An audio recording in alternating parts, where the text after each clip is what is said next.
In sports, the scoreboard doesn't tell the full story, but Netflix does. Stories about dads who happen to be world-class quarterbacks and a battle for the heart, soul, and direction of the multi-billion-dollar business of F1. Whether you're a diehard fan or you're brand new, Netflix has the stories for every type of fan. You can watch these incredible sports stories like Quarterback, F1 Drive to Survive, Untold, and many more now on Netflix. Apple Card is the credit card created by Apple. You earn 3% daily cash back up front when you use it to buy a new iPhone 15, AirPods, or any products at Apple. And you can automatically grow your daily cash at 4.15% annual percentage yield when you open a high-yield savings account. Apply for Apple Card in the Wallet app on iPhone. Apple Card subject to credit approval. Savings is available to Apple Card owners subject to eligibility. Savings accounts by Goldman Sachs Bank USA, member FDIC. Terms apply. Hello and welcome to a new podcast, The Paddock and the Pavilion with Stephen Wallace. In each show, Stephen will interview someone connected to the world of horse racing or cricket. Hello everyone, welcome to this special podcast about winning the Oaks. I am with John Gorton, who rode Sleeping Partner to win at Epsom in 1969. Welcome back, John. Thank you very much. Good to speak to you. Well, you moved over to the UK in 1969, so when did you first sit on the grey filly, who was trained by Doug Smith at Park Lodge? Correct. And I rode her in a gallop at the back of the flat one day. We used to do 4 or 5 at a time, and I remember riding her, and I thought, oh, this one goes good, and she did. But what were your first impressions? As a 2-year-old, she'd only won one race, which was a maiden at Ayr in 7 races. Yes, but she was obviously a stayer, and when we used to work them along the back of the flat, we do at least a mile, and at the end of it, she was always going really well. Lovely big grey filly. Oh, she was good.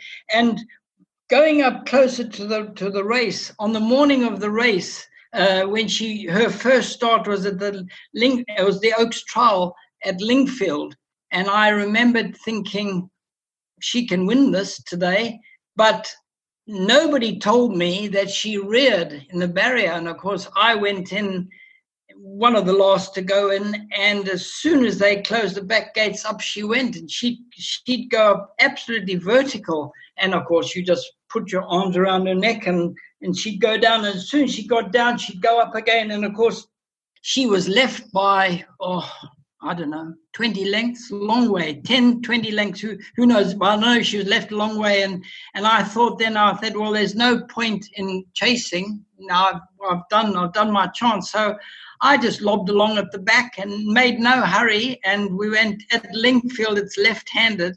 And we went up that hill, I think from memory, that's about 6 furlongs from home.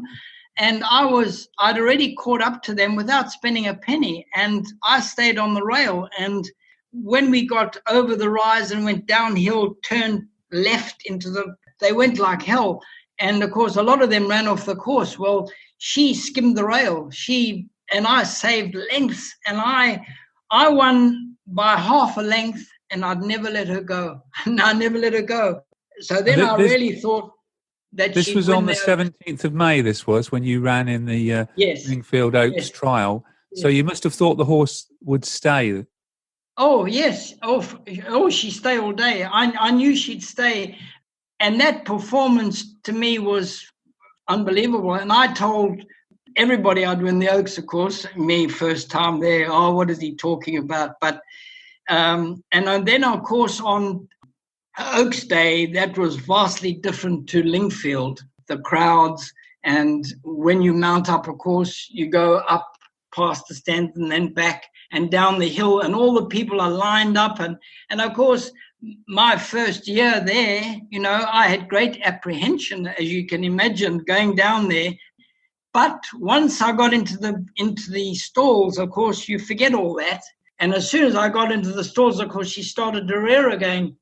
And the gates opened, and of course I missed it, but not anywhere near as bad as Lingfield. And I was at the back, and of course I didn't hurry, and we got up to where we cross over towards the inside, which is about, from memory, about 1.25 miles, I think, from home. And we went over to the inside, and I'd made up 1 or 2 lengths, and I was on the rail, and I probably had 2 or 3 behind me at the back, and they were going a good gallop. There was a one in front really traveling, I don't know, but we were going quick, and I was in no hurry because I was comfortable and she was traveling well.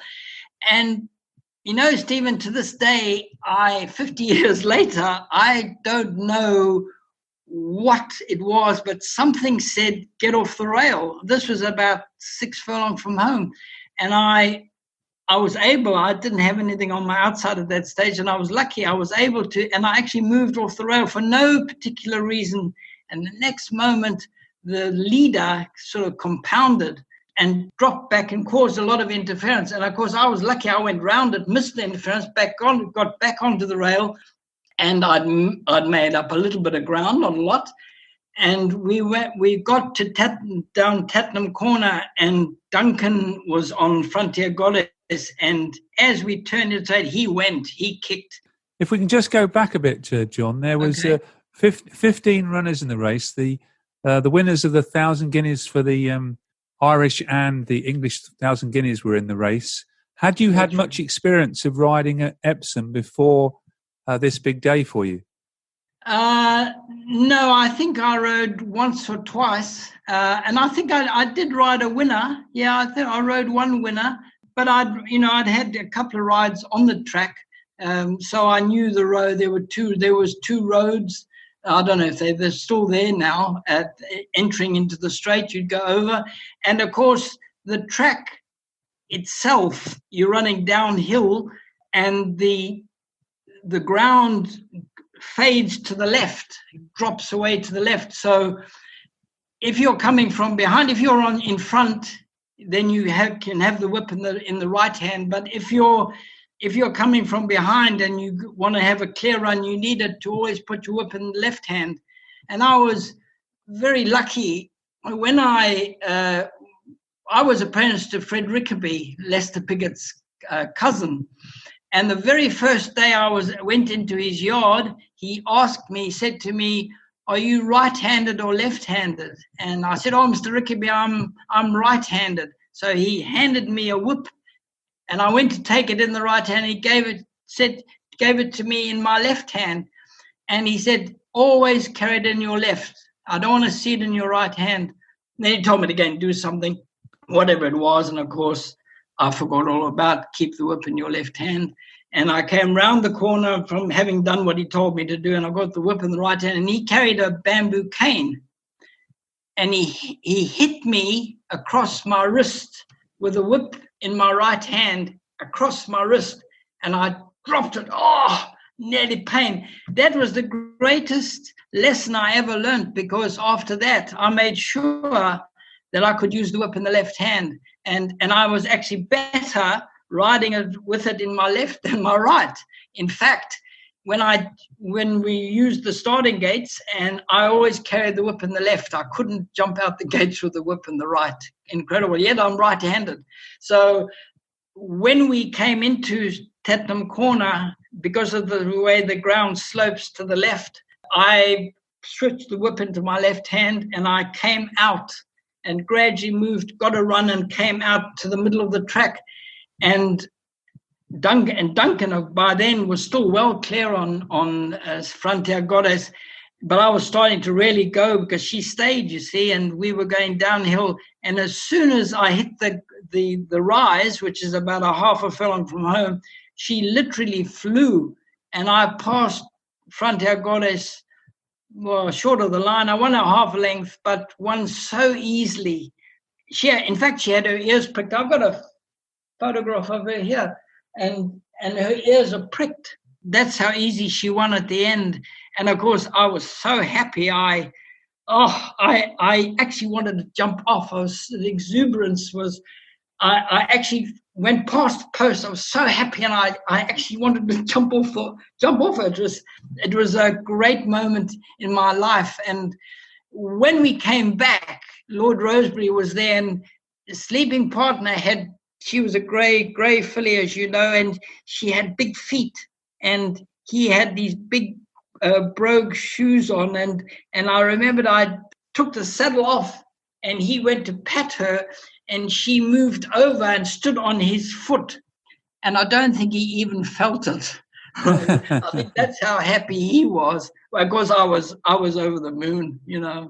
Was it a race as a youngster, like the Derby, the Oaks? Was it a race that you'd always watched on television and always dreamed of winning?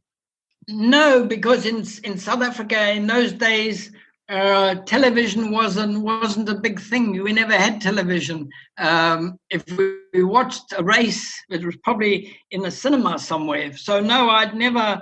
I knew of the Oaks and the Derby, of course. Everybody did, but I'd never watched it. No, it was a wonderful race, and I know that we were talking about this, but one thing I do want to say, I'd ridden her now twice for 2 wins, and her next start was at the Riversdale at Royal Ascot, and she was favourite, of course. She had to be. And I thought, now what am I going to do? Because if she rears again, I'm in trouble. So I went to the start. I think it was, was it Mr. Marsh? I can't remember. Anyway, I went to him and I said, "Sir, could I speak to you?" And he said, "Yes, Gorton, what do you want?" And I said, "I need a favour." And he said, "I don't give favours." And I said, "I know." I said, "But you started the sleeping partner in the Oaks and she reared. All I'm asking you to do is, can you, when she goes in and please can you just not release the gates, and because she'll rear, and on her way down, please open the gates if you can." And he said, "I'll see what I can do." Anyway, he did it perfectly. She reared, and as she was coming down, the gates opened. She flew out, and of course I was in a wonderful position, whereas not like in the Oaks. And she won by 6 lengths. She won so easily. She was very good filly, very exciting filly, wonderful filly for me. She had 3 starts for 3 wins for me. Well, she was wonderful.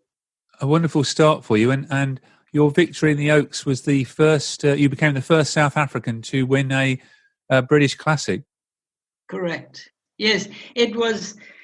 I'd have to say, without a doubt, the 6 years of my life in the UK were without doubt the most exciting and the best times ever. I met wonderful people, very different race courses, some wonderful bloodstock. I was very fortunate. I've had a wonderful life, and by going to England, that's what made it wonderful for me. And will you be tuning in Borneo to the Oaks or the Kazoo Oaks this year? I will try. Obviously, I will. I'll try. We're on the island of Borneo, so we're a long way away, but I will try, yes. Well, thank you very much for recalling your famous day at Epsom in 1969. It was a day, obviously, I'll never forget. And that was the one race that Lord Rosebery wanted to win all his life, you know. So it was wonderful. We were invited to lunch at Mintmore Palace at Leighton Buzzard, where Lord Rosebery lived, and we went there on the Sunday. Doug Smith and Pat and my wife Noelle and me. And when we were having lunch, Lord Rosebery said, "I must tell you," he said, "I had a call from the Queen this morning." And I said, "Oh, that's wonderful." And she said, "Uncle Harry," she said, I couldn't go to the races. She said, I had to attend the Trooping of the Colour. She said, "But I was so excited. I was jumping up and down my chair when I watched you win the race yesterday." So wasn't that nice? That was great. Well, thank you very much for joining me on the Paddock and the Pavilion, remembering the day when you won the Oaks. My pleasure. Good to speak to you. Coming up in the next podcast on the Paddock and the Pavilion, I spoke to Sky Sports racing presenter Josh Apiafi about his excellent documentary, The Uncomfortable Race, where he spoke to 3 young people from diverse backgrounds about the lack of diversity and inclusion in horse racing. extremely proud of the programme and of being able to give people a voice. And it's a voice that our voices weren't being heard, and they still are not heard very well in the towers of power within this sport. And were you shocked by some of the answers they gave? Not at all. None whatsoever. They were... I understood them. These guys reached out to me during the last year because they weren't being heard. They were feeling hurt. They felt like that they were part of a family, as did I and as did Rish, that we were part of the family. And what you do when anyone's got someone as part of their family that's going through pain or feel uncomfortable, you go and speak to them and you find out how you could better the situation. Unfortunately, racing didn't do that. There was a room of white people made the decision that we will ignore what happened with George Floyd's murder, and we'll ignore how our ethnic minority community as part of the racing family is feeling. And they made a decision for us. So we just felt like we weren't being heard at all. And even when Rishi went and very eloquently presented to their board, they still decided not to do anything. It's quite comical, really. Thank you for listening to The Paddock and the Pavilion. Follow us on Twitter, Facebook, and now on Instagram at The Pad and Pav. Don't forget, if you like the show, please do leave us a rating and review.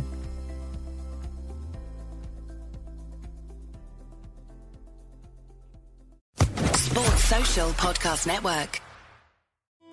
Your home is more than the sum of its parts, and creating a truly extraordinary space is about more than picking the perfect products.